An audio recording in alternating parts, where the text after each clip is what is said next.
fleet managers looking for ways to minimize fuel costs? Even small gains can lead to significant savings. Download our fuel savings strategy guide today for 80 actionable tips to boost your fleet's fuel economy.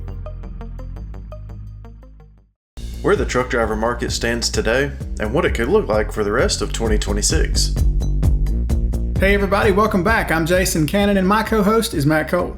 The freight market conditions over the last few years have sort of put a damper on the idea of a driver shortage, but fleets are still in competition to hire the best quality drivers in the market.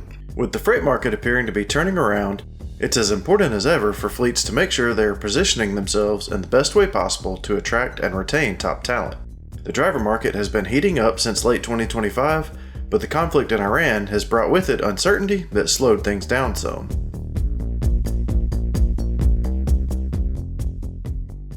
I'm Tim Crawford. I'm one of the co-founders and currently CEO here at Tenstreet. We are a driver lifecycle management company. What that means is we make software that helps connect carriers and drivers kind of across the lifecycle. So recruiting, hiring, onboarding, safety management, kind of all things driver, all things carriers, to work with all different types of fleets and drivers sort of across the industry.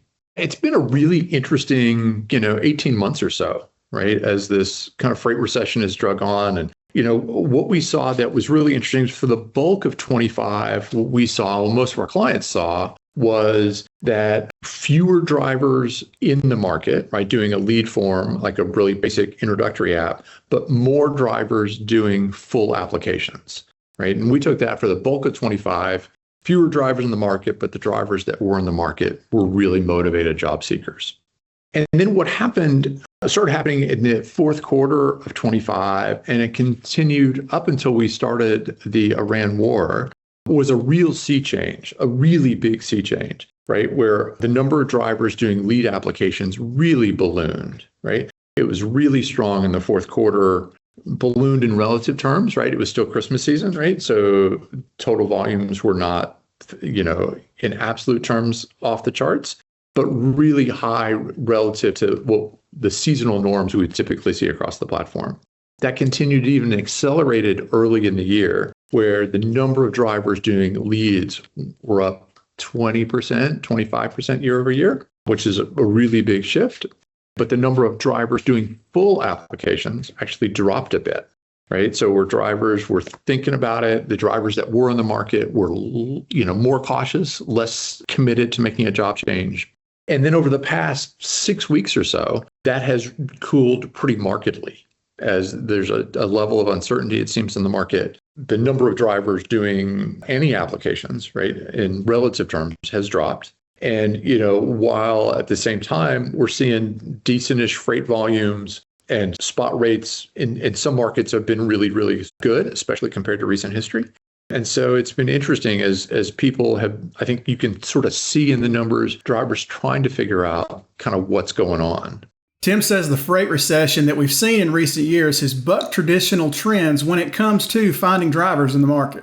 The other interesting thing that's happened over 25 and into 26, in a normal economy, a normal market, what we see is that when times are tougher, like they've been in the freight market for the last couple of years, what we normally see is drivers are quicker to move from one fleet to another.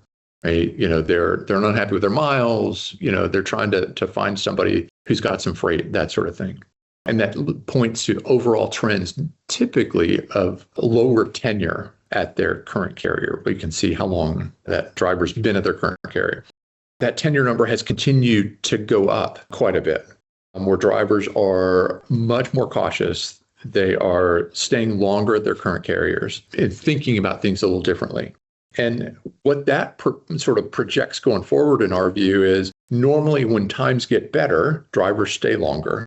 We don't think there's room in the numbers for that. What we think is going to happen is as we get a sustained recovery, either because enough capacity leaves the market or because, volumes pick up or some combination of the two, we suspect that there's a lot of drivers at carriers that they wouldn't be at in other times and are probably going to look to find someplace else as soon as they have enough confidence that they're not going to get caught out short right after they make a move.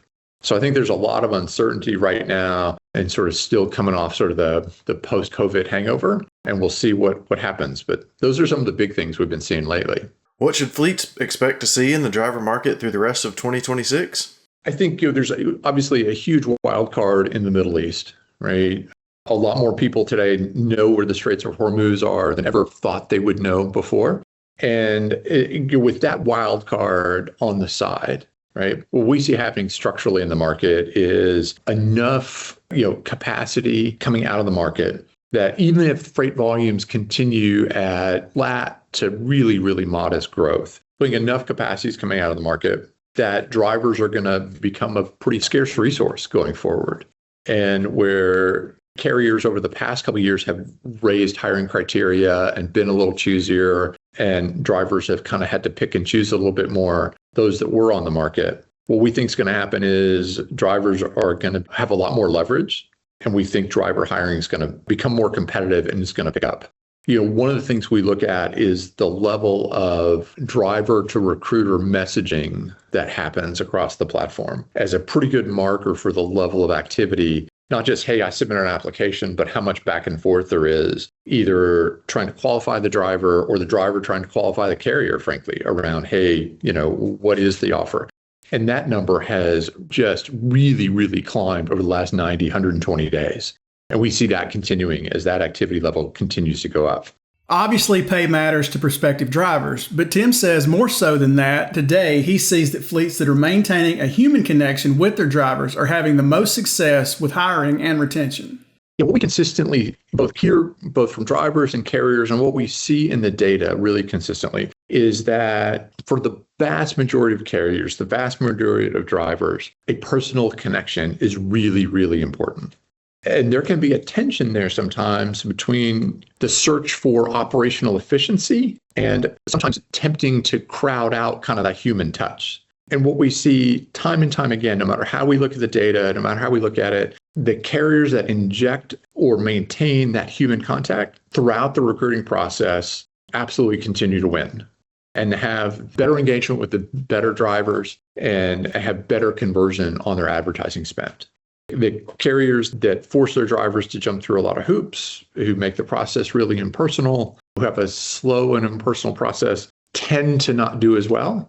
And so, our message, I think, would be, hey, look, it feels like, and it seems like in the data, the market in the back half of the year for drivers is going to be more competitive. What you did to fill your recruiting classes in 25 probably isn't going to work in the second half of 26. And trying to find better ways to make connections with drivers is going to become even more important. When it comes to retention, the ability for drivers to get consistent miles and therefore consistent pay is just as, if not more important than their pay rate. Fleet's maintenance practices play a big role in that. While drivers all get it, right? Things are going to break. I think there's a great deal of realism from professional drivers. I think when drivers see carriers not doing PMs on time, cutting corners a little bit, that speaks to drivers, I think, in a really meaningful way. I think the other thing that happens a lot in that retention is it's tempting when carriers think about retention to just think about what happens within their four walls, because that's what they control.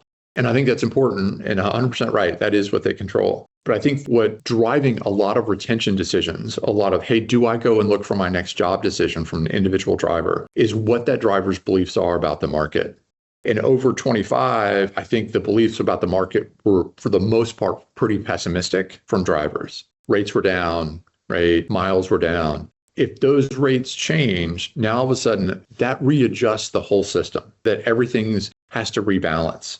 And so while consistency around equipment, absolutely important, 100% agreement, it's absolutely necessary. Is it sufficient? I think it might have been sufficient in 25. I would have doubts if it's going to be as sufficient in 26 and beyond. It feels like the pendulum is shifting a little bit. And I think the smart carriers are going to start figuring out, okay, what do we need to do now to make sure that as things recover, we don't get caught out in the cold? With the federal government's crackdown on English language proficiency, non-domiciled CDLs, training providers, and chameleon carriers, will enough capacity leave the market to bring back the driver shortage narrative? I was never a big fan of, I think shortage as a sort of buzzword is tough because I don't think it captures the dynamic of what actually happens day to day all that well. I think there's just a lot of nuance there.